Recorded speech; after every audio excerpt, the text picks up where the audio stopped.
It was a chilly spring morning in Boston, with crocuses swaying by the window in the May breeze.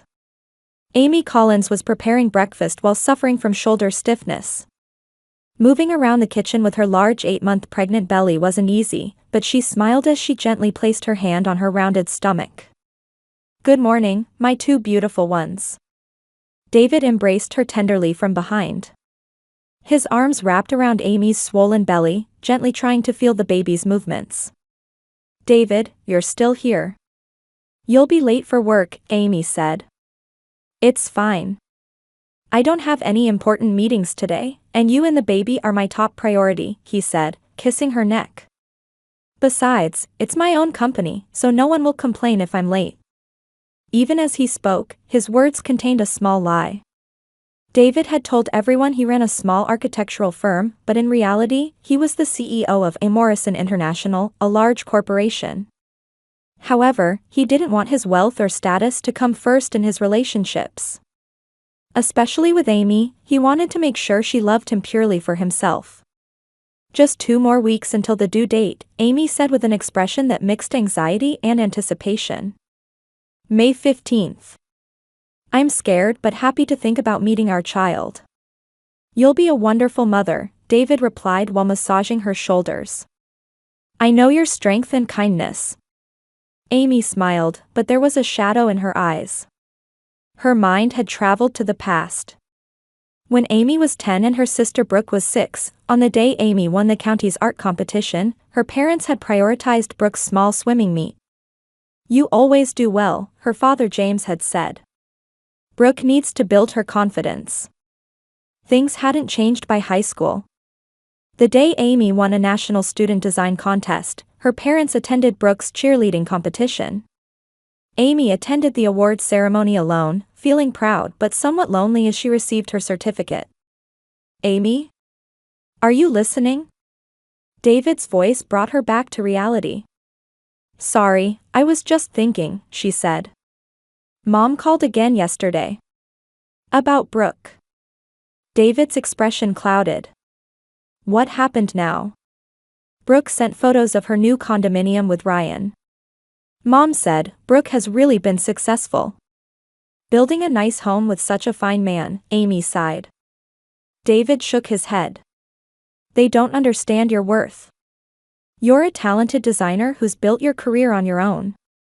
And most importantly, you're a wonderful person." Amy smiled. After college graduation, she had steadily built a reputation as a freelance graphic designer. Her parents had initially opposed her career choice, but Amy had stayed true to her path. Ironically, Brooke's fiancé Ryan had once been Amy's ex-boyfriend. During college, Ryan had dated Amy but broke up with her, citing her unpromising career choice as the reason. Then, a few years later, he began dating Brooke. Amy hadn't told her sister this fact. Not so much because she didn't want to hurt Brooke, but because she didn't want to dig up embarrassing memories from the past. "Your parents didn't come to our wedding either," Amy recalled. "It was better that way," David laughed. "They would have expected an extravagant ceremony, but our small wedding was perfect." Their wedding had been a simple affair with just a few close friends. Amy's parents had insisted they should have a proper ceremony at a more respectable venue, and ultimately didn't attend. Brooke also didn't come, saying, "I'd be too embarrassed to attend such a ceremony." That day, the phone rang. It was Amy's longtime friend Jenny.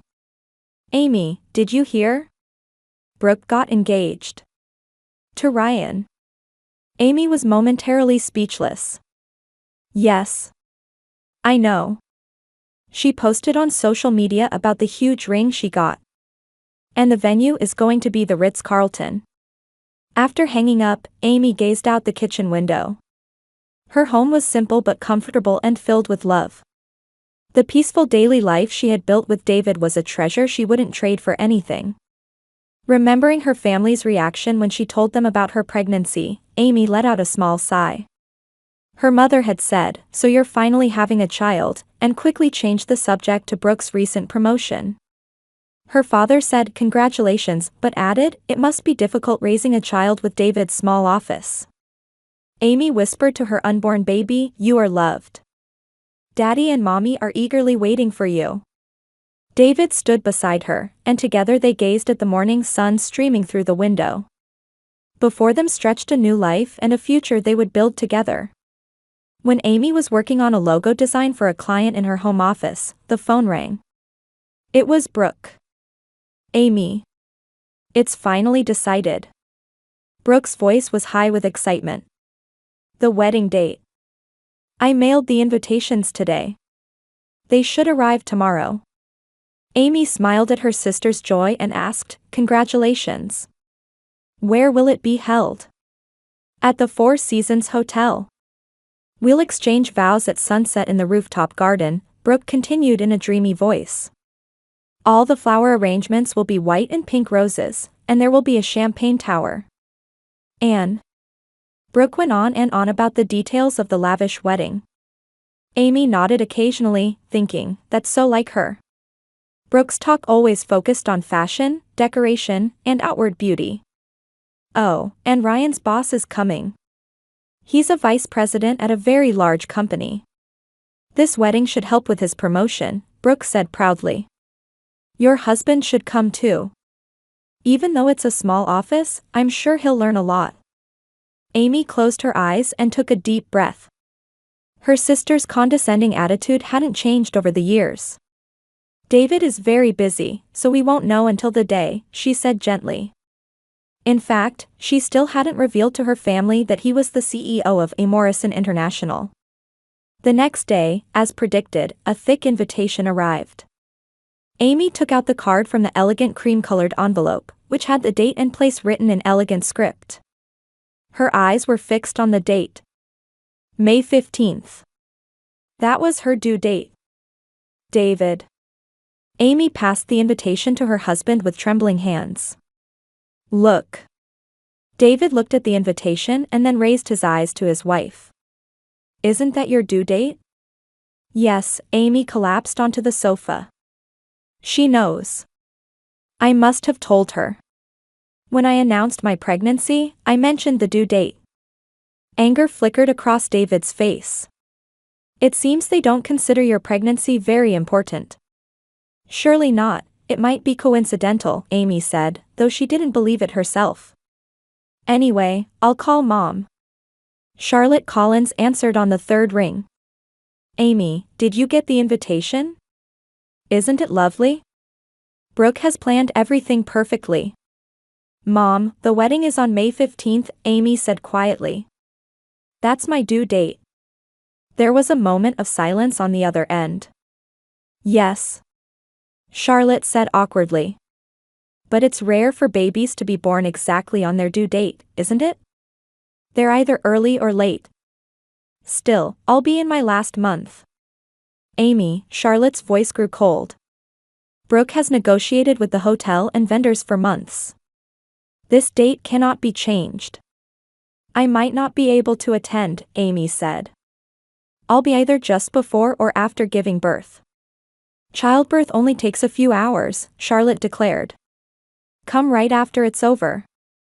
It's only natural for a sister to attend her younger sister's important day. Amy gasped. Mom, don't say that. Amy, you always think of yourself first. You prioritize your convenience over important family events. After hanging up, Amy told David about the conversation with her mother, crying. They really don't care about me at all. David embraced his wife, suppressing his anger. You've done nothing wrong. Childbirth is one of life's most important events. People who belittle that are the ones failing as family. That night, Brooke also called. Amy, I heard from Mom. Are you seriously planning to skip my wedding? Brooke, it's my due date, Amy explained in a tired voice. The doctor told me to rest. Due dates aren't reliable, Brooke said in an irritated voice. And there's appearances to consider. All our aunts are coming, it would be strange if only my sister didn't attend. You absolutely must come. I'll think about it, Amy said. She had no energy to talk further. The next day, Amy told her situation to the friends in her prenatal class. They all expressed shock. You're kidding, right? Maria said with wide eyes. Attending a wedding right after giving birth is insane. Your family is terrible, Jessica shook her head. I would never go. After returning home, Amy consulted her obstetrician, Dr. Green. Medically, I don't recommend attending social events immediately after giving birth, the doctor said. Especially for first-time mothers, recovery takes time. Your and your baby's health is the priority. When David returned from work, he took both her hands and said with a serious expression, should I tell them? I could reveal my true identity and make them stop this unreasonable demand. Amy shook her head. Not yet. Let's save that as a last resort. After long consideration, she sent a brief email to her family. Depending on the timing of the birth, I may or may not be able to attend the wedding. I'll try my best, but I can't promise anything. There was no reply. As she entered her 9th month of pregnancy, Amy's body grew heavier each day. David took over the household chores so she could rest, and began making important company decisions from home. David, is your company okay? Amy asked one day. With you taking so much time off. David smiled. Don't worry.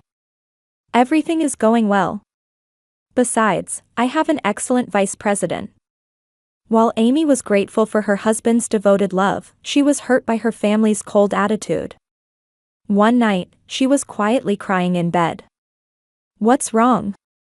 David asked, wiping away her tears. Maybe I should go after all. Amy said in a small voice. But I'm scared. With a body that just gave birth. I'm worried about the baby too. David gently stroked her hair and said, you don't need to prove anything. A real family would understand your situation. Amy thought deeply about those words. What is a real family? Throughout her growth, she had always tried to gain approval from her family, but always felt inadequate. I've decided, Amy suddenly said. I'll go. But not for them. David stared at her intently. What do you mean? For myself. And I have a plan. Amy's eyes showed a strong determination she hadn't displayed in a long time. On the morning of May 13th, Amy was having breakfast with David in the kitchen. 2 days until the due date. Her stomach was large and taut, and she felt tired with every movement. Hey, David. About the wedding, I think. Suddenly, Amy felt a sharp pain and cut off her words. She clung to the counter and exhaled deeply. Amy. David hurried to her side. I'm okay, probably. She began to say, but the pain returned, stronger and longer this time. Oh. David could see the blood draining from her face. David, it might be labor. The moment he heard those words, David's expression changed. He immediately sprang into action, grabbing the already prepared delivery bag and car keys. It's okay, Amy. Let's get to the hospital right away. Once in the car, Amy grabbed her husband's arm. Don't we need our luxury car? Your and the baby's safety comes first, David said. He had chosen their everyday car instead of the luxury vehicle parked in the back of the garage. Getting to the hospital quickly is more important than hiding my identity now. On the way to the hospital, Amy stared at her mobile phone while fighting the increasingly strong contractions. Should I contact my family? David took her hand. It's up to you. But honestly, I don't think they'll support you at this time. After a long silence, Amy put her phone back in her bag. I'll do it later. Dr. Green examined Amy and explained, labor has definitely started. You're still in the early stages, but delivery will likely be today or tomorrow. But it's 2 days before my due date, Amy said in a surprised voice. That's not unusual for a first pregnancy, the doctor smiled. Babies have their own schedules. As labor progressed, the pain grew stronger and the intervals shorter. Amy tried to hold back screams several times. The nurses offered words of encouragement, and David continued to hold her hand. You're so strong, David said, wiping her sweaty forehead. Just a little more. At 11:57 p.m., after a long struggle, a small cry echoed through the hospital room. "Congratulations, it's a girl," Dr. Green announced. Amy smiled through her exhausted face and held the baby in her arms. A tiny face, tiny hands, perfect lips. She whispered through tears, "Olivia, our Olivia." David's eyes also glistened with tears. "She's perfect, just like you." That night, Amy's cell phone rang. It was Brooke. After hesitating, Amy signaled with her eyes for David to answer. "Hello, this is David." "Oh, David? Where's Amy?" Brooke's voice had a trace of irritation. "There's a final rehearsal tomorrow.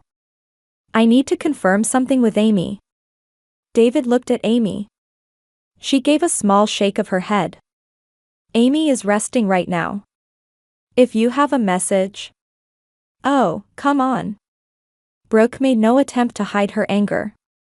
"Is she planning to come to the rehearsal tomorrow and the wedding the day after? I want her to be clear." David took a deep breath. "Brooke, I'll give you specific details tomorrow. I can't say anything definite right now." "Why not? Is it that difficult?" "Really, Amy always thinking only about herself." David hung up. His face showed rare anger. "I really can't believe it. They truly don't care about you." Amy looked at the baby and said quietly, "It's okay, David. I have a plan." The next day, her mother also called. "Amy, you're coming to the rehearsal dinner today, right? Brooke wants to confirm the seating arrangement." When David answered instead, Charlotte asked in surprise, "Where's Amy?" "She's not feeling well and is resting," David replied calmly. "Well, morning sickness should be long over, and even pregnant women can go out," Charlotte said lightly. "She's coming to the wedding tomorrow, right? All the cousins are looking forward to it." "Charlotte," David's voice was ice cold. "We'll know about Amy's condition tomorrow. I can't say anything until then." After hanging up, David sat by Amy's bed. She noticed his expression while breastfeeding Olivia. "You're not telling them yet?" "They won't listen," Amy said quietly. "Tomorrow, I'll make them understand everything." On the morning of the wedding day, Amy woke up early. The hospital had confirmed her stable condition and allowed her discharge the previous day. She stood in front of the mirror, looking at her changed body. Her postpartum body was still in pain and easily tired, but her eyes showed determination. "Are you really going?" David asked worriedly. "You don't have to push yourself." "I'm going," Amy said resolutely. "But on our terms." She took out a special dress from the closet. It was an elegant maternity dress, but designed to fit her postpartum body as well. The deep royal blue fabric highlighted her blue eyes, and the loose silhouette gently embraced her body. "This is the dress I chose," Amy said. "Not the family color pastel pink that Brooke specified." David took out his formal suit for the first time. It was a special suit he wore only for important meetings as the CEO of Morrison International. The deep gray three-piece suit enhanced his dignified presence. "I'll go as my true self too," he said. Amy smiled. "I have a baby dress ready too." She took out a small white dress for Olivia. It was elegant with lace trim and came with a small headband. They quietly prepared, held Olivia, and got into the car. This time it was David's luxury car. A fitting entrance for the CEO of Morrison International, Amy laughed softly. When they arrived at the Four Seasons Hotel, the valet showed surprise at their car. Amy took a deep breath and stepped out of the car holding Olivia. David supported her arm, walking toward the hotel entrance with a dignified manner. At the reception, an elegantly dressed woman was checking in the guests. "Your name, please," she smiled. "Amy Morrison," Amy answered. "With my husband David and daughter Olivia." The receptionist checked the list and showed a surprised expression. "Are you Miss Collins' sister?" Yes, I am. I see. The woman said with a confused look. The ceremony is in the grand ballroom on the 5th floor. As they entered the elevator, Amy secretly squeezed David's hand. Ready? If you are, he gently kissed her hand. When they arrived at the wedding venue, many guests were already seated. As Amy entered holding the baby, the room fell silent. All eyes turned to her, and whispers of surprise spread. The parents, sitting at the front, turned around, and the blood visibly drained from their faces. Charlotte froze with her mouth open, and James was stuck in a half-standing position. Brooke, emerging from the bride's waiting room, noticed the sudden silence and turned around. Seeing Amy in her wedding dress, she paled. Amy. Why are you here? She asked in a trembling voice. And that baby? Amy replied with a calm expression, but in a voice that conveyed inner strength. Childbirth only takes a few hours. I did as Mom said. Brooke's beautiful wedding dress shimmered like silk, with its lace hem spreading across the floor, but her expression was contorted with confusion and anger. What are you doing? Brooke said in a low voice. Why did you bring a baby? Everyone is watching. Charlotte and James immediately rushed over, trying to lead Amy and her family to a corner of the venue. Amy, you. Charlotte said in shock. When, how? Last night, Mom, Amy replied calmly. As you said, childbirth only took a few hours. At this moment, David entered. His appearance was a stark contrast to his usual modest architect image, filled with dignity and confidence. The custom-tailored suit perfectly fitted his body, and his walk seemed to change the very air in the room. Standing beside Amy, David quietly declared, Let's make it clear in front of everyone how you've been treating your daughter. The guests became increasingly curious about this unexpected drama and couldn't look away. Ryan stood frozen in the front row, pale-faced.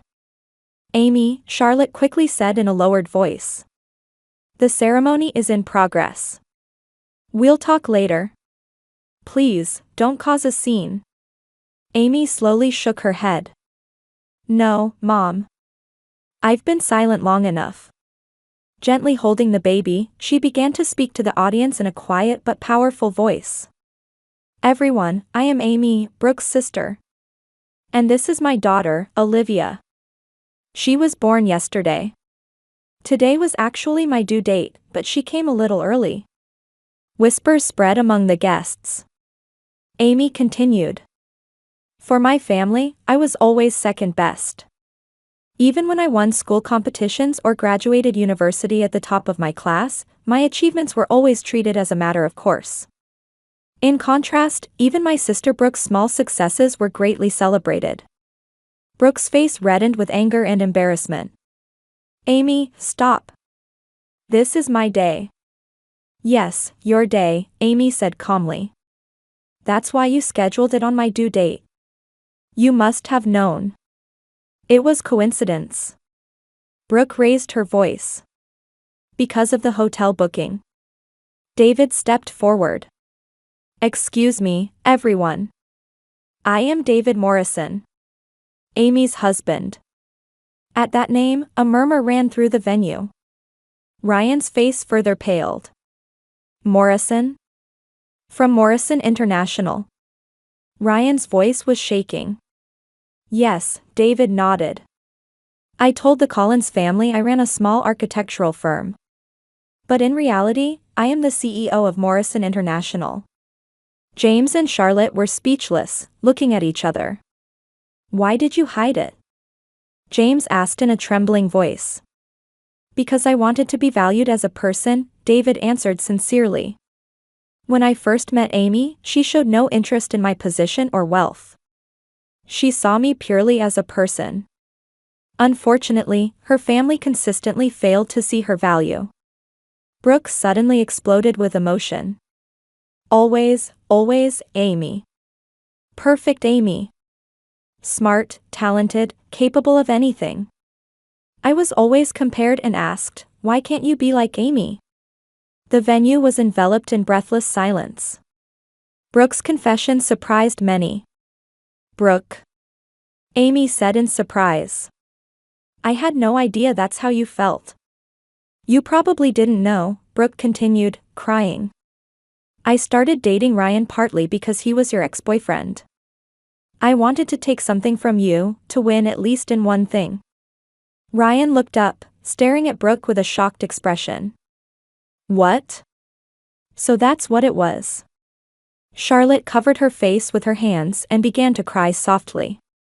James dropped his shoulders, seeming to understand for the first time how their actions had hurt their daughters. I didn't come to blame you, Amy said quietly. As she gently rocked Olivia, she continued, I came to tell you what a real family is. Family means supporting, loving, and respecting each other.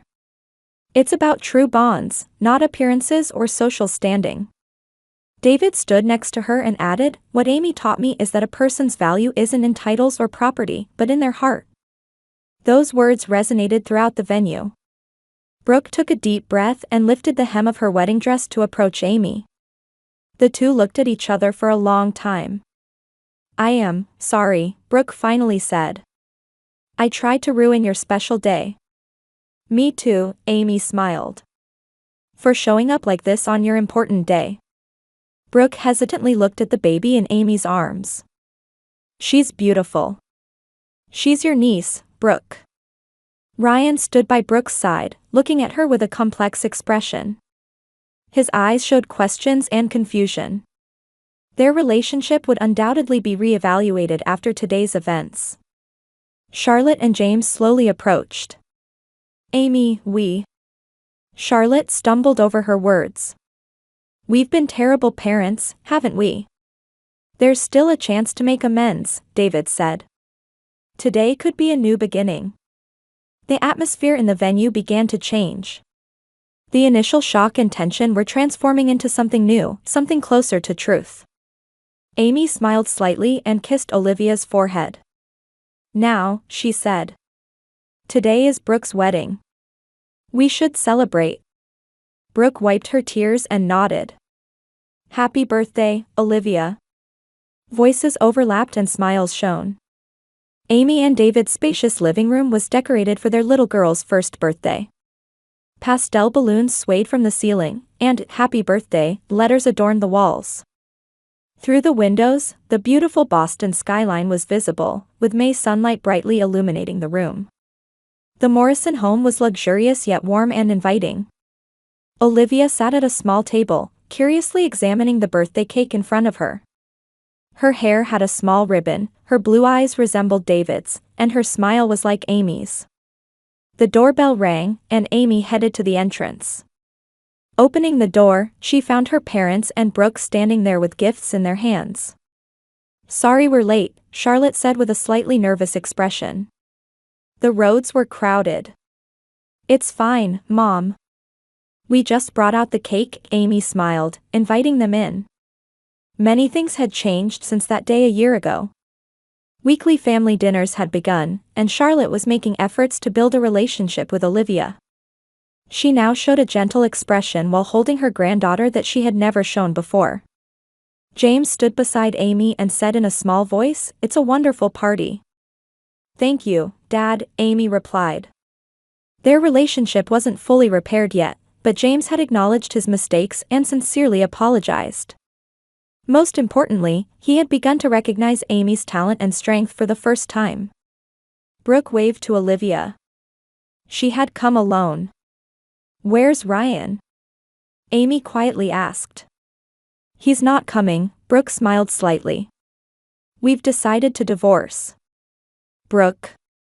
"It's okay," she shrugged. "We got together for the wrong reasons. He accumulated debt for my status and appearances, and I tried to marry him to take something away from you.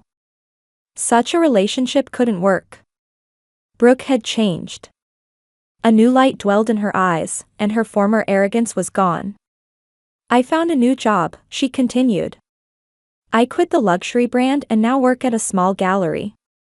The salary is less, but every day is fulfilling." Amy hugged her sister. "I'm glad you found work that suits you." David approached, carrying Olivia. Everyone, it's cake time. The whole family gathered around the table, watching little Olivia blow toward her first birthday cake. Of course, she couldn't blow out the candles, but Amy helped, and everyone applauded.